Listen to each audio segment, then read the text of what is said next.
the fan aspect of things wants me to bring up just how dangerous Big Blue Nation was. Oh my gosh, man. We the same concerns we had about the Duke kind of hangover and all that. I was wondering what the response was going to be from Big Blue Nation. The guys being able to see their team for the first time at Rupp Arena since the big win. Tuesday night game, ASUN competition. What's the crowd going to look like? Is it going to be one of those? And you see just nationally ticket sales going down, people opting to stay home versus, just staying home in the comfort of their home, watching on TV, listening on radio, all those things. People giving away their tickets on Planet Fitness and, begging the students to show up on your post-game radio rants and like all of those things. I was curious, just wondering from afar what the fan base was going to do for this one in particular. And I mean, it was 98% full, Shawn. It really blew. Even the one upper, there was that one section, 235, I believe, where you can pretty much count on a couple rows every single game to be empty. Even those, it wasn't totally full, but just pretty dang near close to it, and everywhere else was packed. Lipscomb fans were there, and I thought it was a blast. They were having fun. There was one poor soul behind me, bless their heart. It was like 7 minutes left in the game. Lipscomb fan said, "It's not over yet, guys. Come on, keep fighting." And I'm like, well, yeah, technically it's not over yet, but you're down by 40 points, so it's over. But the experience was just so breathtaking, and talking to some people around the program, like they've been using that to send it to recruits and say, hey, you want a Tuesday night at 9:00 taking on a Lipscomb team?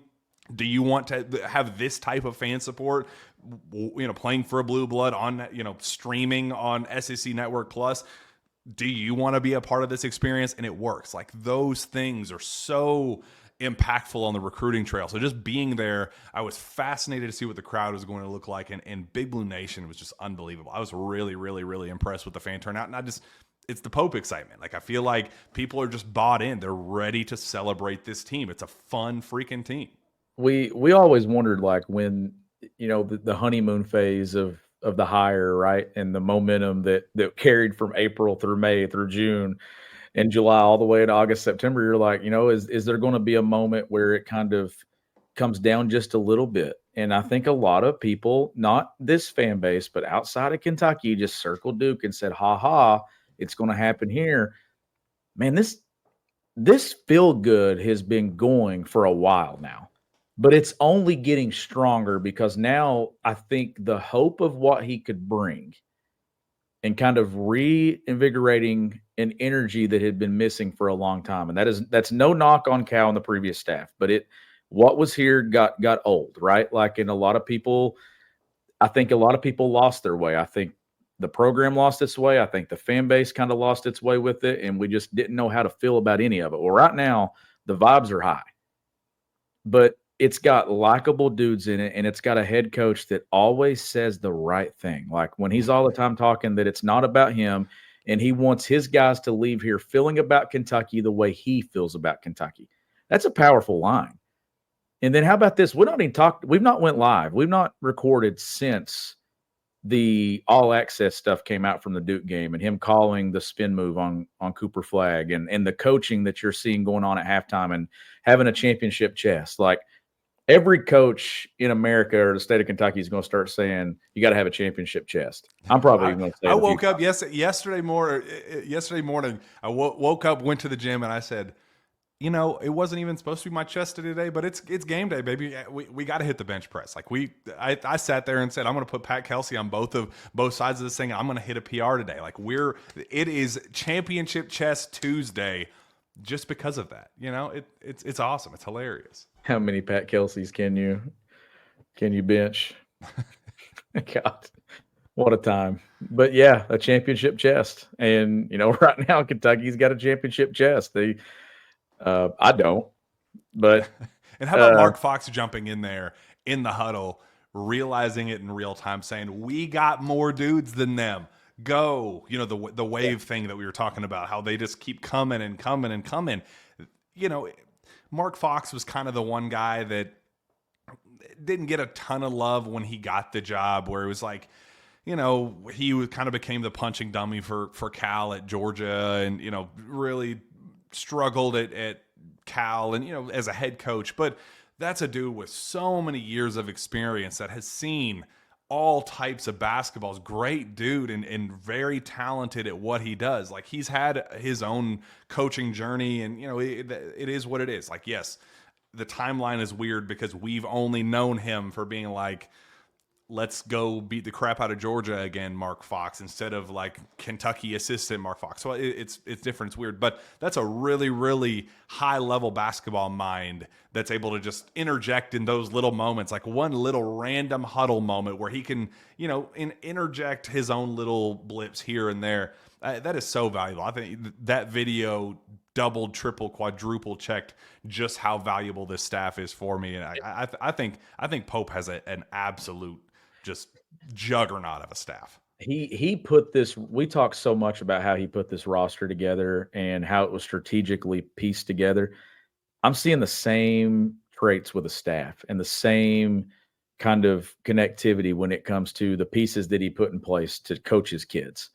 And the halftime adjustments that he made, I thought the video behind the all access, and it was the journey in the past, and we'll see how long these are going to be. That was a long one. It was a really good one, and it took a lot of time, and credit to those people over there in the video team and content production. Like, that was an incredible thing to kind of recap just how good that night was in Atlanta.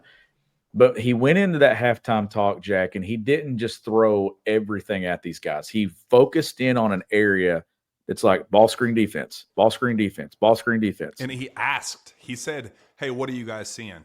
Yep. He obviously knows what he has seen, but I want you to tell me what you have seen so we can do this together. It's not me yapping at you. It's us getting on the same page together. That was so intentional on his part. And talking about that there's a lot of people that would love to be in the position that they're in, right? Like, right there in the moment. And the moment wasn't too big for any of them, and the moment wasn't too big for Mark Pope. And what I'm starting to realize here is the way we all reacted, and it wasn't everybody, but I was one, that the night the news broke that he was going to be the next head coach, I was like, man, I was a little bummed out because we had heard so many other names, right? Like, we had focused ourselves on Scott Drew for probably more than a year.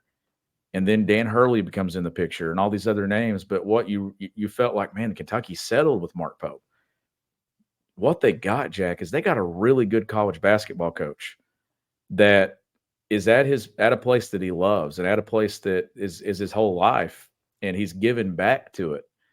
But he's also, to me, a guy that I think is going to continue to develop a reputation to just being a basketball genius. Like, this guy is intentional with his words. He's intentional with his actions. He is calm at presenting them in all scenarios, in all environments. Whether you're up 10, down 10, he's the same guy. I think he has a poise about him that is going to be infectious throughout high school recruiting and the transfer portal, that guys are going to tear down the walls to get to Lexington to play for him. And that is an unbelievable thing to have, that you can go get dudes, but not just going and getting dudes, but you got to go get dudes and you got to be able to coach them. And I think you got the full effect with Mark Pope of being able to do all those things. And talking to people in the grassroots world and just on the national landscape that just kind of know the pulse of college athletics and who's kind of rising and falling and the trajectories of everybody. And,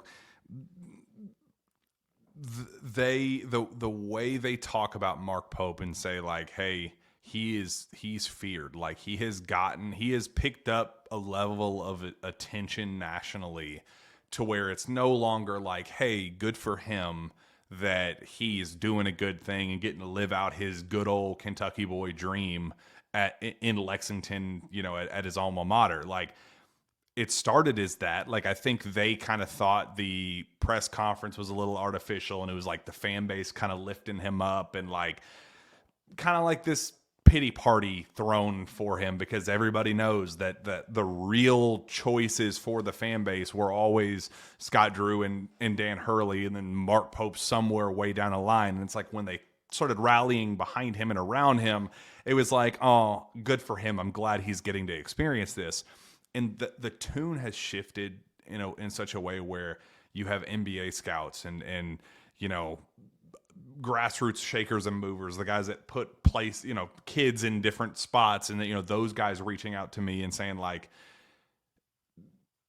he's pretty feared. Like, when you talk to other coaches about, like, hey, who are you worried about for this guy, or who's the guy really kind of shaking things up nationally, Mark Pope is the guy that, like, has picked up the most momentum out of anybody in college basketball. And I just don't think anybody could, like, I couldn't imagine Scott Drew in this role right now. Like, I couldn't envision, like, Dan Hurley is incredible and back-to-back national champions, but it's like the personality and the messaging is it's so calculated and on the nose with everything that comes out of his mouth that I couldn't even envision a scenario with Scott Drew leading a press conference here, or Dan Hurley roaming the sidelines as a $15 million a year guy. Like, I can't even envision that, because it has worked out so magically, and other schools are starting to feel that. Like, his presence, the presence is starting to get felt on the recruiting trail. Like, there's some people that